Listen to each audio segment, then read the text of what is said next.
General Committee and City Council meetings were held at Barrie City Hall on November 1st.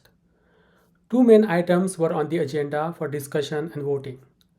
The first item pertained to school drop-off zones, and the second involved an amendment to the draft Lobbyist registry bylaw.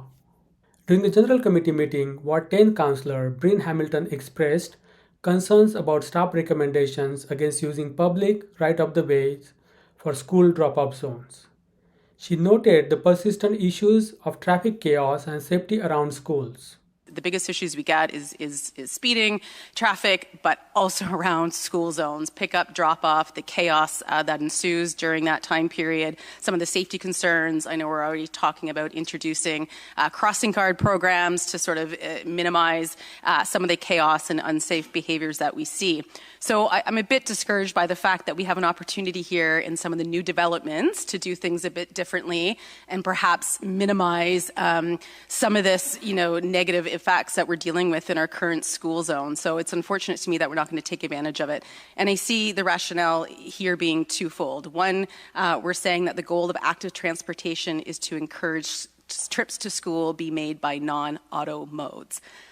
I understand that rationale, but from a reality point of view, I think that's wishful thinking. I'm a mom of two. I probably have 10 seconds to spare in the morning to get my kids to school. I would love to walk or take my bike, but not a reality. She requested more detailed explanations and guarantees from the staff that the issues would be resolved.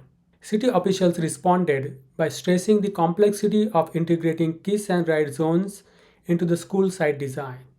I think one of the challenges we face is that the size of the kiss and ride, the shape, all of that needs to be designed in conjunction with the site itself, the placement of the school, the size of the school, and all of that.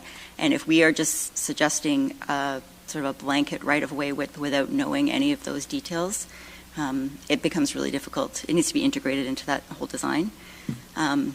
And if we wanted to accommodate the entire drop-off within the right-of-way, the width of the school parcel might not be wide enough. We might end up having to take such a depth into the parcel that, again, it really impacts the design of the parcel.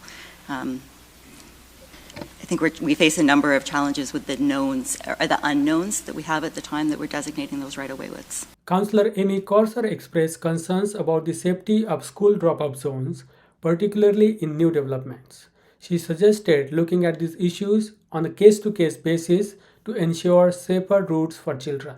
Mayor Alex Nuttall suggested drafting a letter to address the integration of city infrastructure with school board planning, particularly for future developments. If you can imagine, if there's, kids who are either being dropped off or trying to get to school who have any sort of disabilities, we're literally leaving them out in the cold, right? And so this is unfortunately, it's too late for many places, but it shouldn't be too late for the ones that are not yet built. And so I hear echo, and we will take that to the school board. I'm not sure it needs an amendment, to be honest, but get it on the agenda and get it as part of the conversation. As you know, we're working really well with the school boards. Maybe we can find a solution we've never found before. During the same General Committee meeting, Ward 7 Councillor Gary Harvey proposed an amendment to remove a government from the definition of an organization in a draft Lobbyist registry bylaw.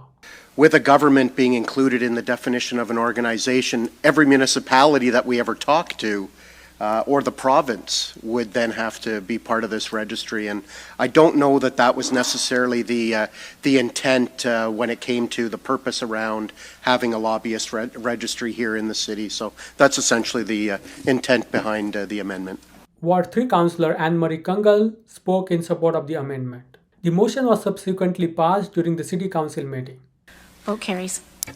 Thank you. Use the timestamp in the description to jump to the relevant section of the video.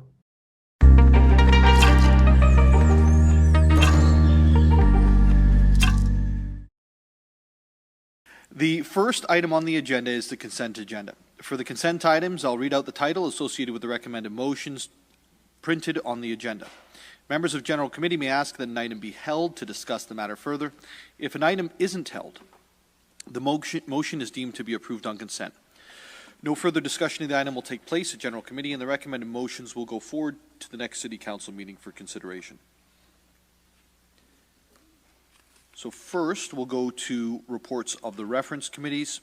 Report of the Affordability Committee is to be received for October the 18th, 2023. Councillor Nixon, can you provide a summary of the meeting, please? I can, through you, Mayor Nuttall. Wednesday, October the 18th, the Affordability Committee was called to order by myself at 5 p.m., actually 5:20 p.m.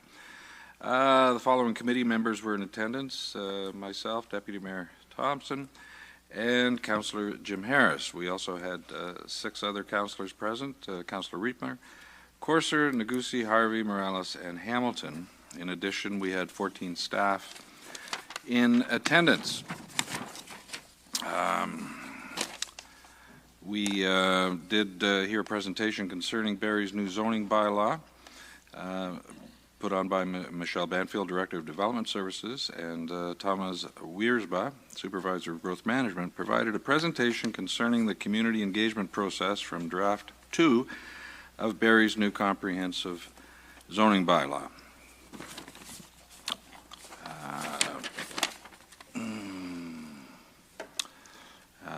There was also a presentation. No, I'm sorry, I'll just got ahead of myself there. In section B, there was a motion deferred from the September 27th memorandum, which was recommended to General Committee for next consideration, which is being held this evening. Actually, I believe it's next on the agenda. We heard a report of the Heritage Barrie Committee dated September 26th. And we added 194 Collier Street to the Municipal Heritage Register. The Affordability Committee recessed at 5:42 and resumed at 6 p.m. for the purpose of a public meeting.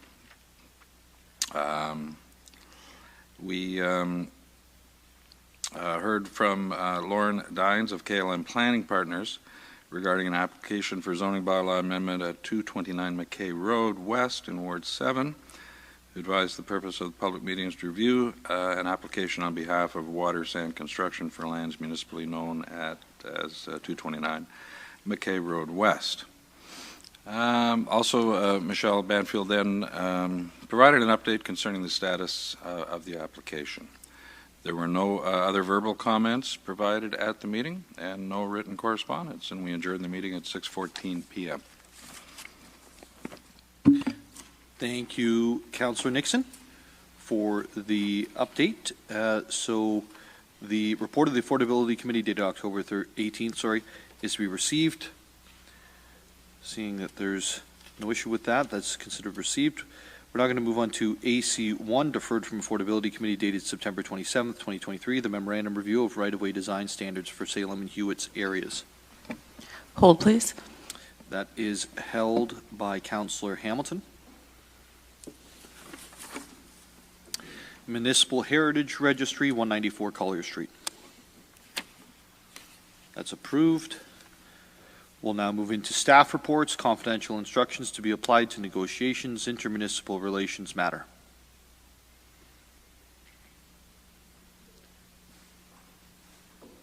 Okay, that's approved.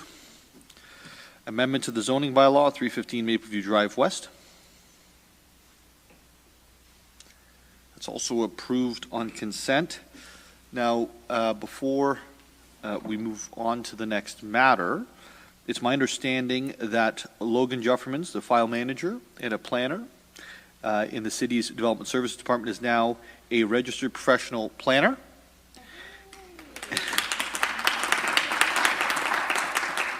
The applause got ahead of my congratulations. So congratulations on behalf of council and certainly on behalf of the city. And thank you for all the work that you're doing in development services and the work on this file as one of many. I'll now move on to DEV 058-23, no parking anytime but Tow Street. That's approved. DEV 059-23, new zoning bylaw update. That's approved. LCS 015-23, Lobbyist Registry Edition of Special Interest Groups. Hold, please. That's held by Councillor Harvey. We will now go back to the first time it was held, and that's you, Councillor Hamilton. So this is the deferred from Affordability Committee dated September 27, 2023, the memorandum review of right-of-way design standards for Salem and Hewitt's area. Thank you. And through you, Mayor Nuttall, just a couple of questions, maybe some soft concerns, specifically in relation to item number B here. So I think the request was for staff to look into earmarking immediately in front of schools enough right away that allows a possible construction of school drop-off zones, even when the right of way is lower for the rest of the road. And I see the conclusion here is that it was recommended by staff that the practice of addressing pickup and drop-off facilities should continue to be provided within the site plans of schools and not be accommodated with the right of way.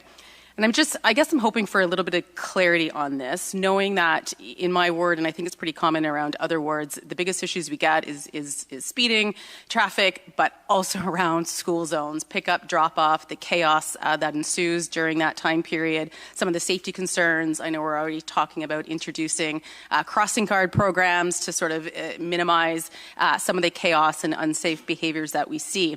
So I'm a bit discouraged by the fact that we have an opportunity here in some of the new developments to do things a bit differently and perhaps minimize some of this, negative effects that we're dealing with in our current school zone. So it's unfortunate to me that we're not going to take advantage of it.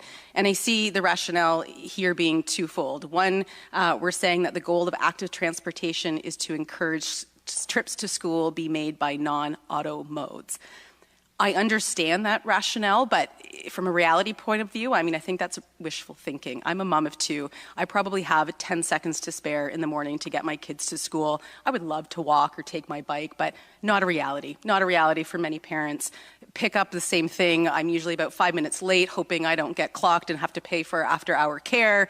Again, would love to pick up and drop off via bicycle or walking, but most people who work and are carting kids off to then soccer or baseball practice, it's just a reality of a day, right? So pick up and drop offs are always going to be a headache. We always have to, even though we'd love to live in a world where people take other modes of transportation, that's not a reality here in Barrie. So I don't think we can use this rationale because it's just not ingrained in the reality of what we're dealing with. So I'd love to hear a bit more of an elaboration in terms of the rationale outside of just encouraging other modes of transportation.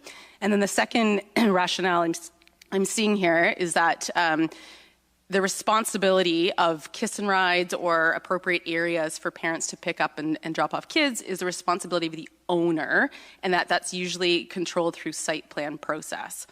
But we know, and it states here, that compliance has actually varied. So if we're continuing with this process, are there any assurances staff can provide that compliance is somehow going to be improved during the site plan process so that we can mitigate these headaches going forward? So that's question one. How can we ensure compliance going forward?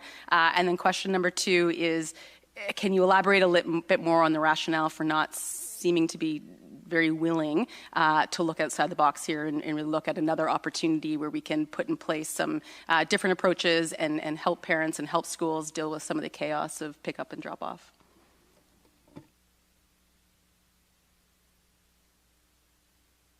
I don't know who I'm addressing to that specifically, but perhaps Ms. Banfield in terms of the process through site plan.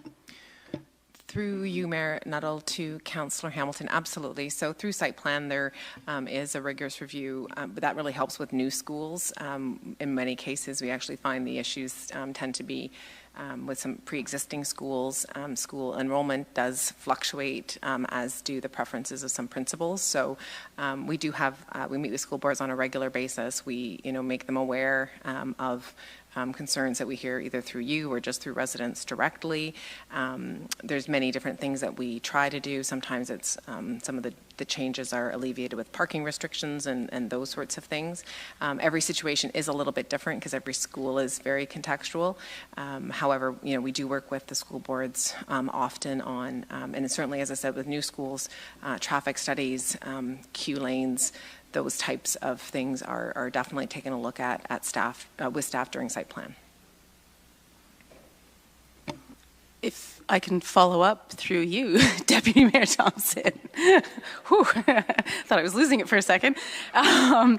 Thank you for that. I wondered your advice, maybe your expertise, your opinion. I mean, again, for me, looking at new developments, new opportunities, new schools, to get it done right, to not put the onus solely on the responsibility of the owner or solely on the responsibility of these schools, the city has an opportunity here to enable and encourage and promote kiss and rides, safe drop off. Do you not think we should be looking at the right of way as an opportunity? Like, why would we take that off the table?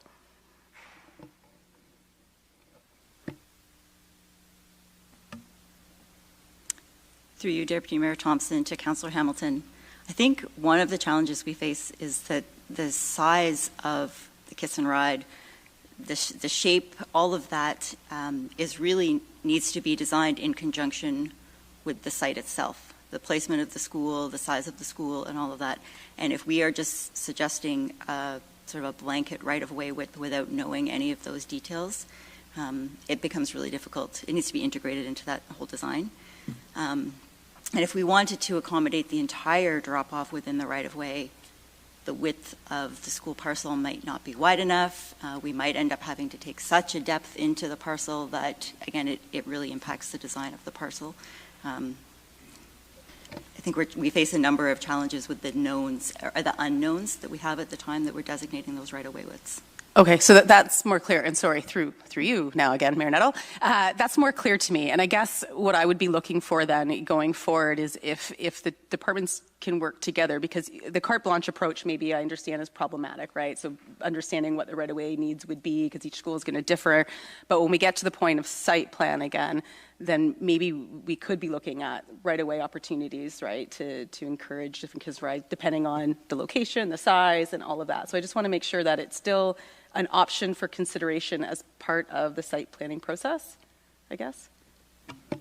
Through you, Mayor Nuttall, to Councillor Hamilton. So what that actually means, if you're looking at using municipal right-of-way for the school drop-off, would be using, even though the school's not a private property owner, but basically using city land to make a private property owner's project function properly.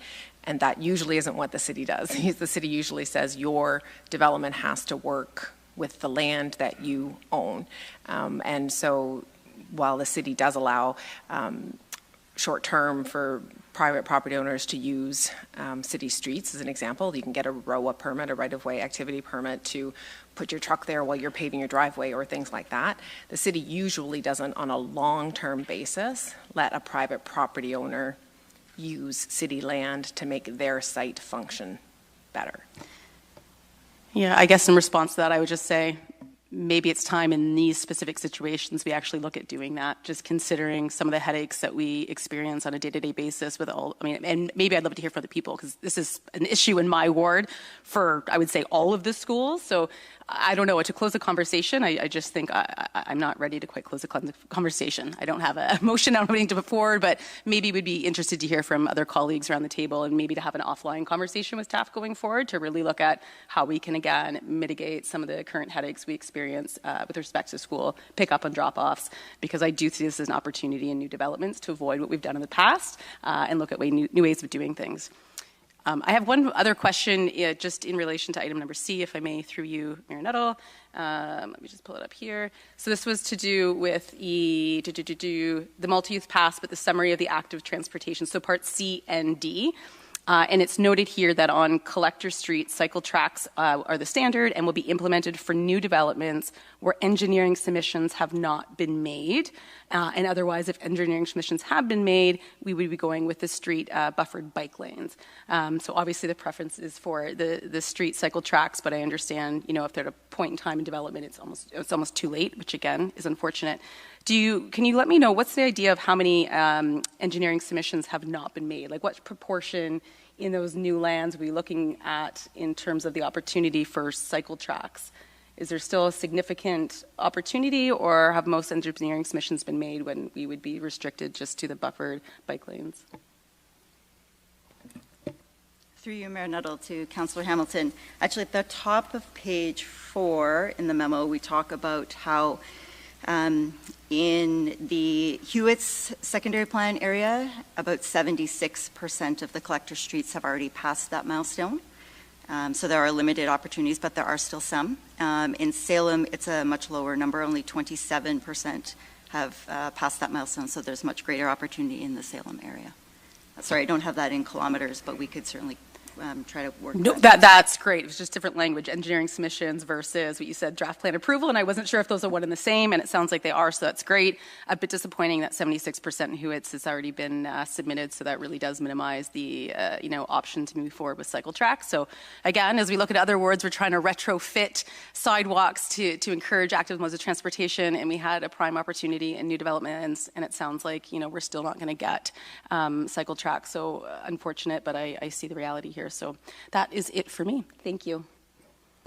Thank you, Councillor Hamilton. I'm now going to go to Councillor Harvey.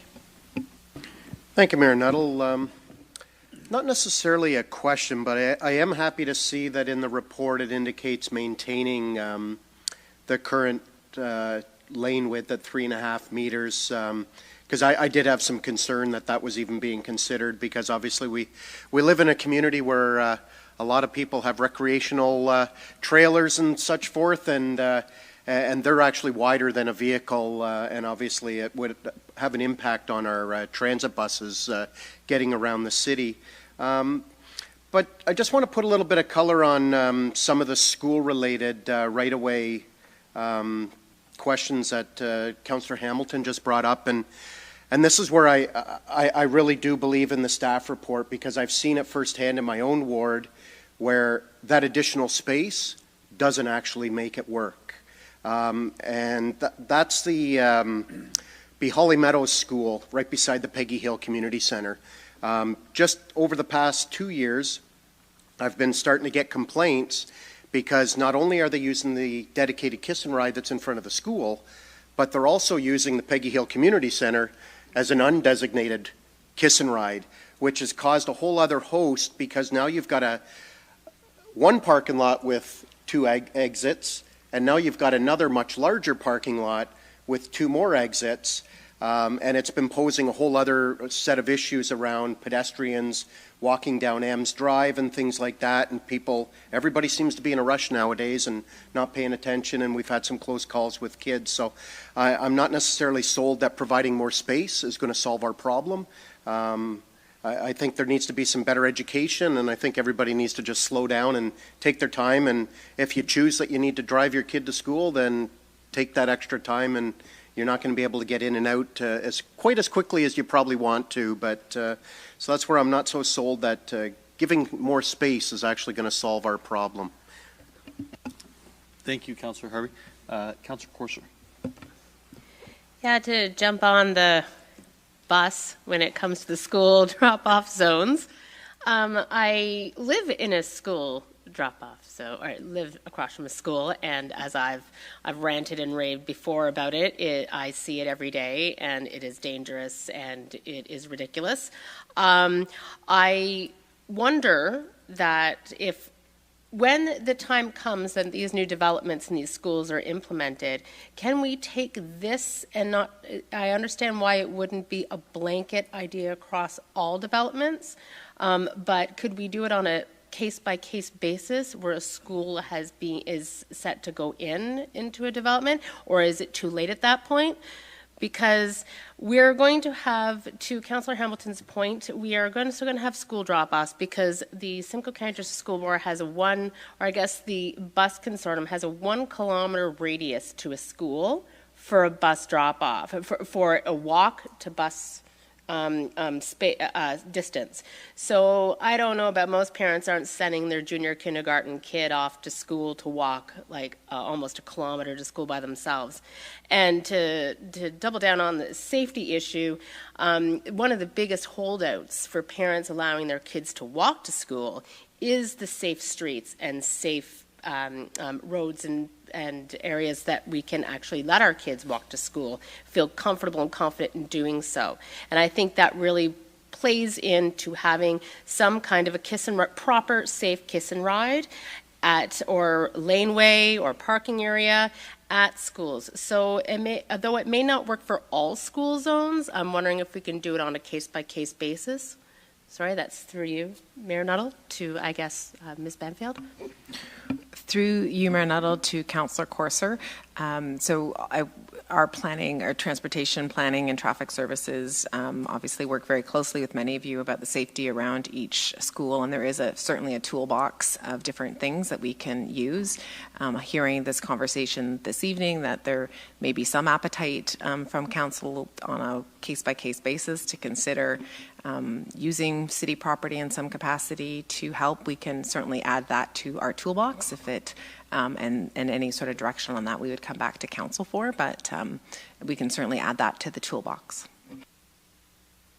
So that wouldn't have to be a motion or anything like that then? Through you, Mayor Nuttall, to Councillor Courser, most times when, as I said, private property owners want to use city land, we would work very closely with our legal department to make sure that we have the agreements in place for that to take place, and those agreements do come back to council. Okay, perfect. Thank you very much. Deputy Mayor Thompson, and then I'll go to Councillor Morales after that. Through you, Mayor Nuttall, to Ms. Banfield. All schools, when they have permitted and everything, they go through site plan approval. And so to Councillor Courser's point, the school that she's referring to had a site plan approval to enter in off Ann, to exit off Letitia as a kiss and ride, and they don't abide by their site plan approval. What are the penalties, or what can be done from staff? Through you, Mayor Nuttall, to Deputy Mayor Thompson. So in this case, and I can certainly action it kind of later this week, but usually when we do hear that a school isn't conforming to their site plan, the first thing we do is pull it out. Some of the site plan agreements are quite old, so pull out the site plan agreements. Sometimes those older agreements are slightly disappointing in terms of what we think we can actually enforce under the site plan agreement, and again, it just depends. But we'll definitely pull out the agreement. We can look at what those conditions are. As I said, we have a close relationship with the school board, so we usually then have like a staff-to-staff discussion about what's happening, what we're hearing. Sometimes the councillors go out and meet with the principals, which I know a lot of you have. Our traffic services team will go out and then try to work with it. So it really just depends on what the site plan agreement is. If there, as I said, is something from an enforcement perspective, we'll do that. Sometimes there isn't, but we still will reach out to the school board to try to rectify the situation. And just to follow up, Mayor, so I understood the concern in giving more, to Councillor Harvey's point about like more isn't always better, and because it isn't used for that. And I think a lot of the reasons why the schools don't is because if, heaven forbid, anything ever happens on the school property, the liability falls upon the school. So by using city property to facilitate that, I think we'd actually put ourselves in a liability as if kids were being dropped off and, heaven forbid, anything ever happened. So as much as I know it's a concern, I just don't know if it's the avenue schools. Like, the school needs to contain the children on their property with drop off and follow their site plan, but I don't think that we should get into our property and, you know, picking up the liability where they choose not to. Thank you, Councillor. Councillor, thank you, Deputy Mayor. Councillor Morales. Thank you, Mayor Nuttall. My colleagues have touched the school zone, so that's been said, and it is important. Just some time capsule. Councillor Harvey, I know you moved a motion last term on this, so you kind of started the discussion a while ago, and the fact that we're still having it means it's important. To staff, the standard for cycle tracks the standard for cycle tracks is going to be separate cycle tracks, not combined cycle tracks. Is that correct? Through you, Mayor Nuttall, to Councillor Morales, that's correct. Yeah. Okay, perfect. So as a follow-up, so in cases, that's a standard, but in cases where it makes sense to do combined cycle tracks, not separate ones, cases such as less right-of-way acquisition, less impact to the existing area, operational savings, less driveways, maybe there's less driveways on one side or none, and there's quite a few on the other side, it's a possibility, combined cycle tracks could be considered, it's just not the standard. Is that a correct interpretation? Through you, Mayor Nuttall, to Councillor Morales, that's correct. Our first preference would be to put unidirectional cycle tracks on both sides of the road. Where that's not possible, we would look at other options that would fit. Perfect. Thank you. The And, context. yeah, and that's really important because I think doing the right thing where we can on a case-by-case basis. Another question about the patchwork. I noticed the word patchwork was a bit in this report. Basically, the overarching theme is we want to do it as uniform as we can consistently and avoid patchwork where necessary. But similar to my last question, in situations where it is possible to do patchwork in those Phase 2, Ward 9 subdivisions that have yet to come to detailed engineering, or those Phase 2, Ward 10 ones, or Ward 7, in a case-by-case basis, is that still an option, considering many factors that maybe separate cycle tracks can go in those areas, even though around them there may not have been? Through you, Mayor Nuttall, to Councillor Morales, absolutely. We would still consider them. This report, what it says is that that's one of the considerations. So we're not saying that we would not implement cycle tracks which may result in a patchwork. We would still consider them and look at it on a case-by-case basis, and it could still make sense, for sure. Thank you, Bala. Mayor Nuttall, I want to thank council and staff for humoring me in delaying this memo by a month plus. And what I mean by that is I think having had a good conversation with Bala earlier, a lot of that could or is not possible to do cycle tracks on a patchwork basis or these questions. It allowed me to get to a point where I can really appreciate this report. There was another one, for example, but I'm not going to ask it. Councillor Harvey asked it. I was really stuck on, in some areas, it makes sense to go to 3.3 on arterials.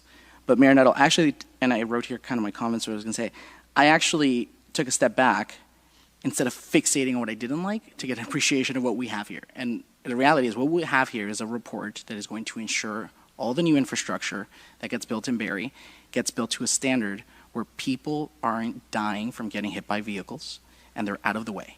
And that drivers themselves can focus on the road without having to worry about these people. It's multiple factors, and it's keeping people safe in vehicles, it's keeping pedestrians safe, it's keeping cyclists safe. If everybody, if you have the report in front of you on page 7, that's the best image, that draft one. It is, the cycle tracks are going to be 3 meters away from asphalt, so from the vehicles. That is quite a safety improvement, actually revolutionary. And not only that, but then on page 8, we're going to have intersections. And I know, Mayor Nuttall, this is going to draw a lot of interest to this one. We're going to have intersections that are on par with some of the best standards that some of the Scandinavian countries use, which they're always revered as having some of the best kind of intersections and bicycle infrastructure. And again, if you don't ride a bicycle, that's great. But you're going to have your lane back and not have to worry about bicycles and cyclists. If you're a cyclist, you're going to not have to worry as much. So these standards and where this report got us to is incredible. And while we're here, because of a lot of people, Mayor Nuttall, staff, my fellow councillors, and I say that, for example, thank you, Councillor Rima, as recent as 2 weeks ago, you've emailed me some feedback on this. I know Councillor Courser, this has always been a priority, and a lot of other people. But I also want to, I'd be remiss, Mayor Nuttall, if I didn't acknowledge you specifically. And that's because I remember coming to you, probably February, March, and saying, I want to reduce the right of whiffs. And you said, no. You said, go do your homework, relax there.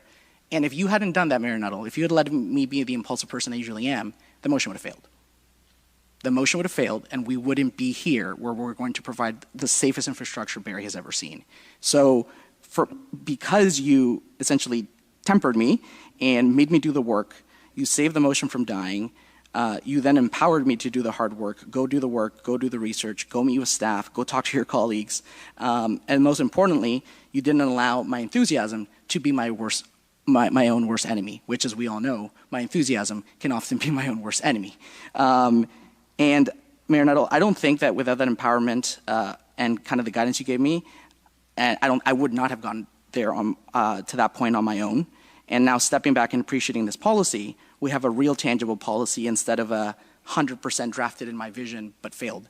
And that's huge for everybody in the city, including the North End because this is now, as Councillor Hamilton said, going to be a foundational framework for you guys. So I'm very proud of this motion. I obviously share the concerns of some of the school zones, but I think it's a great thing to appreciate, and I think it speaks to how productive we've been as a council, not just with this motion, but the reason we've gotten so many things done, and I know other councillors are working really hard on their own projects, is because of that empowerment and guidance that you're giving. So definitely spoke more than I thought I was going to speak, but there's more to just this motion. It's also the leadership you've provided and the support from staff.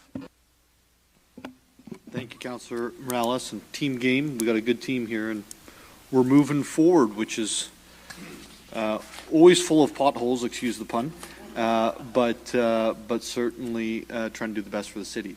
So, are there any other questions or comments after Councillor Morales? Councillor Hamilton. Sorry, I don't know why I pointed. Am I allowed to speak again? Sorry, through you. I don't feel great about the school drop-off yet. I will just say my level of comfort is not great. It sounds like we're going to continue to do what we've always done, and we know what we've always done hasn't always turned out well in the school zone. So I'm wondering, just listen to what Deputy Mayor Thompson said, and oh gosh, I'm going to call you Councillor Harris too, Councillor Harvey, and realizing we don't want to put the city at risk and take on additional liability of giving up our lands. I do wonder if there's opportunity. I know the safety committee is looking at, again, strengthening relationships with the community board and looking at the crossing guard program. If we can include in that dialogue conversations to look at how do we approach pick up and drop off differently, and can we look at off-street kiss and rides, such as at a down the street park or something where parents can park and we can ensure the safety of kids getting off the school property onto the park. Like, there's got to be other things that we can look at. So I'm just wondering if we can somehow make sure this is part of that conversation.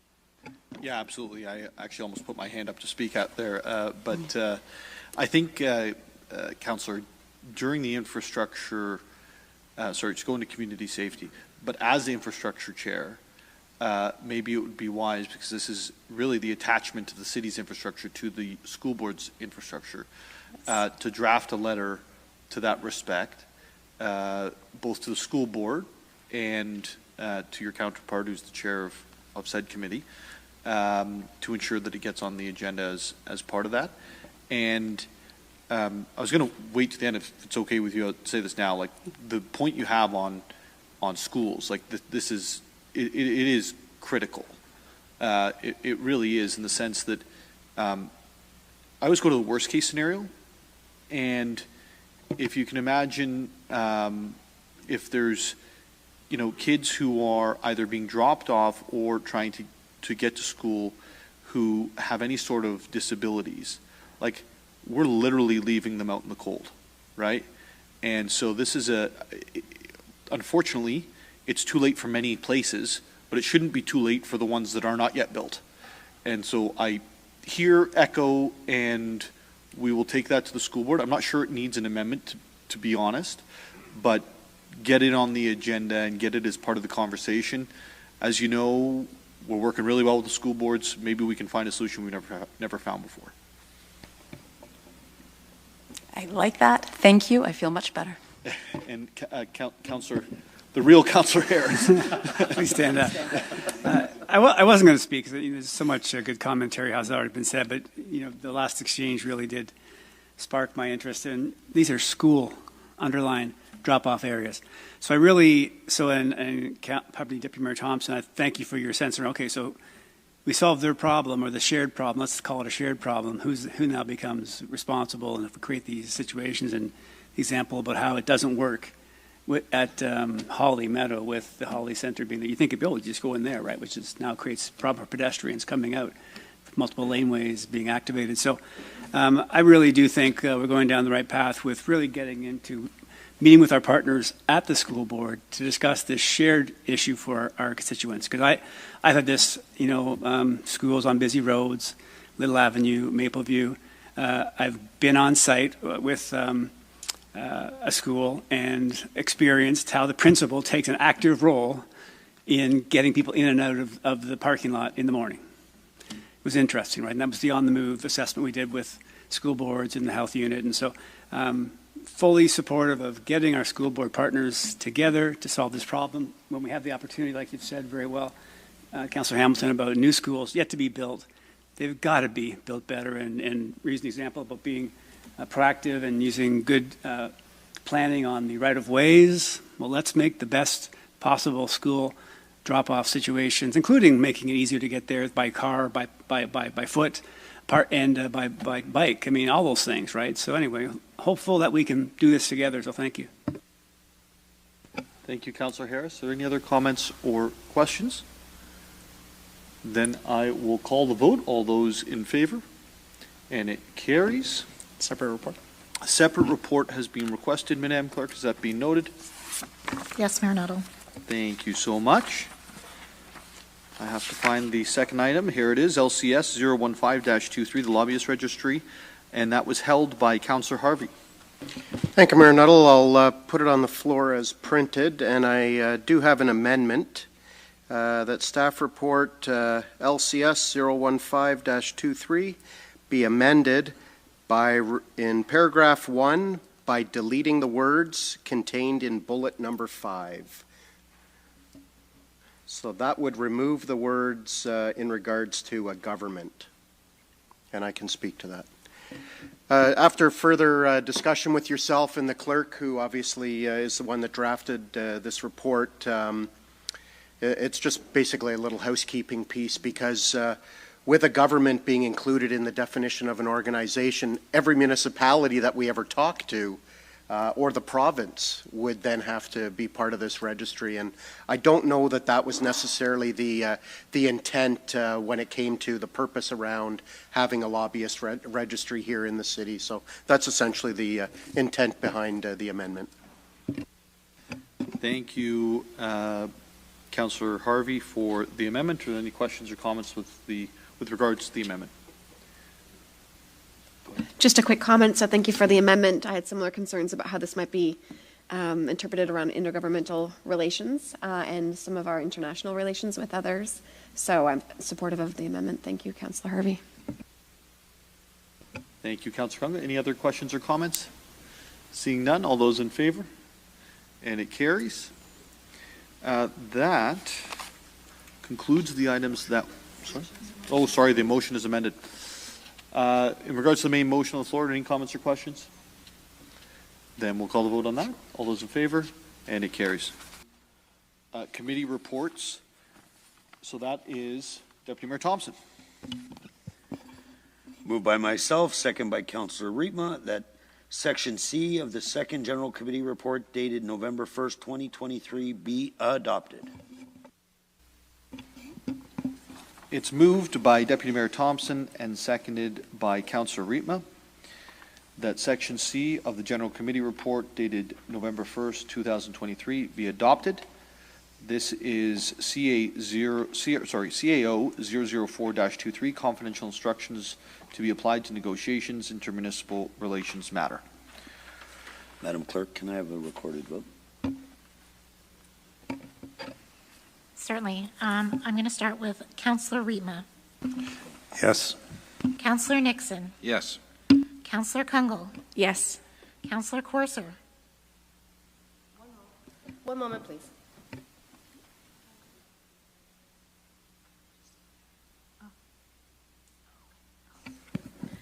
Yes. Okay. Deputy Mayor Thompson. Yes. Councillor Negussi. Yes. Councillor Harvey. Yes. Councillor Harris. Yes. Councillor Morales. Yes. Councillor Hamilton. Yes. And Mayor Nuttall. Yes. Vote carries. Thank you, Madam Clerk. That concludes the items that were held. We're now at inquiries. Are there any inquiries from members of council this evening? Seeing none, we will move on to announcements. Deputy Mayor Thompson, do you have any announcements? I do not. Thank you. Any other? Councillor Nixon? Thank you, Mayor Nuttall. I just want to announce for those who have not marked it in their calendars yet that 2 weeks from this Saturday, November the 18th, the Barrie Chamber of Commerce Santa Claus Parade will be heading back into town. For further details and information, you can check any of the City of Barrie's social media outlets, as well as the news section in Barrie Today. We have our own section in the paper now on the digital issue that you can check daily for events going on in the city. Right, Bob? Yep. And so, yeah, check it out. 2 weeks, a few days ago, I wouldn't have thought it was coming that close, but when we looked outside yesterday and today, it seems to be that time of the year. So come on out and enjoy it. Thank you, Councillor Nixon. Councillor Kungle. Thank you, Mayor Nuttall. 2 announcements. As you know, the Papa campaign has started, and while we were able to highlight some really beautiful work that was done, and thank you again to Miss James Reed and her team for sharing the importance of the banners that are at City Hall. I would again like to compliment staff if you're down by the Cenotaph downtown. The poppies that are in the garden beds there. So that is noticed by, I would say, Legion members and other members of the public, and I think just a great compliment about how we are showcasing the importance around remembering our veterans and honoring our veterans and those in current service. So on that note, if you want to hang out with me on Friday, November the 3rd, or come and meet me, I will be in Ward 3 at the LCBO at 587 Cundall Street, supporting the Poppy campaign. If you've got time and you're able to volunteer, I know the Legion is looking for volunteers, but thank you for those that are donning your poppies and supporting that in different ways across the city. My second announcement, our women's hockey is doing well, and we've got a lot of games coming up. I will be at the East Bayfield Community Centre at their home rink on Sunday, November 5th at 2 p.m. Looking forward to meeting members of the community at that game and congratulating the ladies on a pretty good start to the season so far. Thank you, Councillor Kungle. Are there any other announcements? Councillor Morales. Mayor Nuttall, on next Tuesday, November 7th, from 5 to 7 p.m., there's going to be a neighborhood meeting for 908, 920, and 926 Yonge Street in Ward 9 for a proposal of 2 12-story towers and 132 townhouse units. So anybody interested, please sign up through the website for that meeting, Tuesday, November 7th, 5 to 7 p.m. for Yonge Street in Ward 9, 2 12-story towers. Thank you, Councillor Morales. Any other announcements? Councillor Harvey. Yeah, thank you, Mayor Nuttall. Since we're talking about Christmas, it's probably, I don't know if you were going to mention this, but probably timely in speaking about the Salvation Army's kettle campaign. I know they were having their grand kickoff. Unfortunately, because of my other full-time job, I wasn't able to attend, but I look forward to being at the kettle with many of us around the table as we have done for several years. And for those that are watching, if you are interested in volunteering some time also, please reach out to Katie at 705-728-3737, extension 238, and she's the volunteer coordinator for this year's campaign. Thank you, Councillor Harvey. Are there any other announcements around the table this evening? Okay, seeing none, I am going to do the announcement now. I know we have a council meeting later. I'll let you deal with it now, just in case we lose some folks going into the other meeting. So this week, November 1st to the 7th, is the Carbon Monoxide Awareness Week. The Barrie Fire and Emergency Service staff will be sharing information about CO awareness and fire safety at Home Depot at 10 Barrieview Drive on November 2nd from 2 to 4:30 p.m. and November 6th from 10 a.m. to 1 p.m. For more information on carbon monoxide alarms, please visit barrie.ca/fire safety equipment. The Rec and Culture Services Department has a number of planned events throughout our many rec and cultural venues this month. Some of the events include November 8th, the annual Mayor's Prayer Breakfast will be held at the South Shore Community Centre, hosted by One Church Barrie. Diwali, the annual Festival of Lights, will be celebrated on 2 occasions at the South Shore Community Centre on the November 4th and 11th.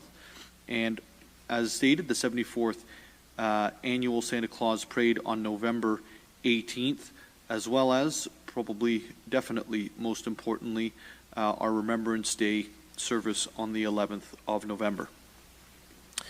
The City of Barrie continues to seek public feedback on new action items to update the affordable housing strategy. A drop-in open house is being held on November 9th in the City Hall Rotunda at 70 Collier Street from 3:30 to 6 p.m. The online survey is open until the 13th of November. For more information, please visit buildingbarrie.ca/affordable housing.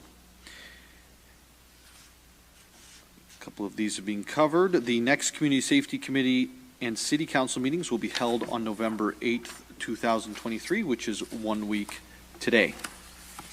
With regards to the circulation lists, are there any items on the circulation list that members of council would like to? Yes, Councillor Negussi. Thank you, Mayor Nuttall. I have an item on the circulation list that I would like to pull. I have a significant concern regarding the digital-only model of communication. As the chair of the Senior and Accessibility Advisory Committee, we discussed in our meeting that we have a significant number of senior citizens who lack access to the internet, smartphone, or computers. And according to our discussion in the committee meeting, there are about 20% of our senior citizens who do not have any electronics device or internet. And these folks are essentially left in the dark.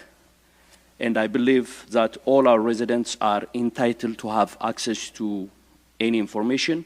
Therefore, I'm referring this motion to the Finance and Governance Committee for conducting research on printable communication options.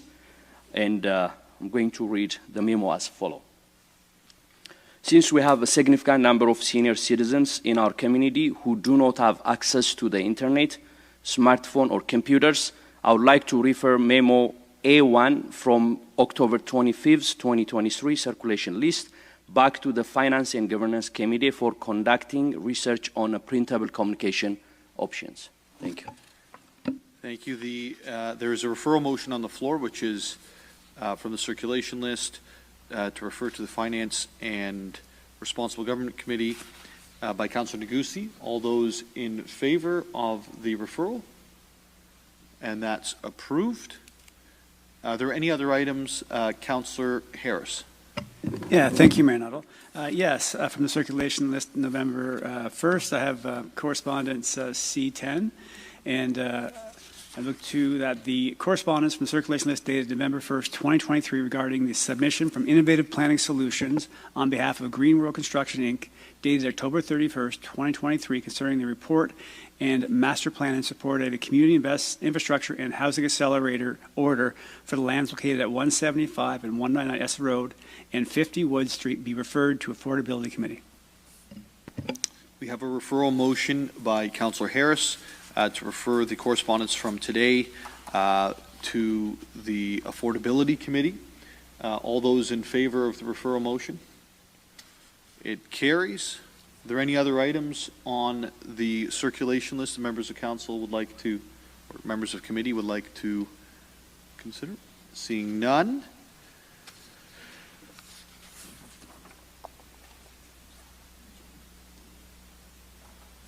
Okay. We've skipped past a bunch, which is great, and we'll move into adjournment. It's 8:10 p.m. That was the update from the City Hall. Thank you for watching.